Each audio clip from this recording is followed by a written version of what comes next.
একজন ভক্তর কিভাবে চলা উচিত, একজন ভক্তর কিভাবে কথা বলা উচিত, একজন ভক্তের জীবন কিভাবে অতিবাহিত করা উচিত, সকাল থেকে রাত অবধি, পরের দিন সকাল অবধি কিভাবে একজন ভক্ত তার জীবনের দৈনন্দিন যে দিনলিপি সেটাকে সাজায়, এই সব কিছুকে দেখাবার জন্যে এবং সব কিছুকে বোঝাবার জন্যে এবং কৃষ্ণ প্রেম দেবার জন্যে ব্রহ্মারও দুর্লভ প্রেম সবাকারে যাচ্ছে।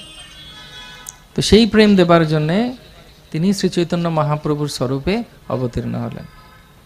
এবং চৈতন্য মহাপ্রভু স্বরূপে অবতীর্ণ হবার আগে তিনি সবাইকেও পাঠিয়ে দিয়েছিলেন তার পার্শ্বদবৃন্দদেরকে। কারণ ভগবান যখন যান, ভগবান কখনো একা কোথাও যান না। যখন কোনো কিছু হয়, ভগবান তার পার্শ্বদবৃন্দদেরকেও তিনি বলেন আগে থেকে গিয়ে তার লীলাভূমি বা পটভূমি তৈরি করার জন্য, যাতে তিনি যখন যান তার কাজগুলো যাতে খুব সুন্দরভাবে সংগঠিত হয়।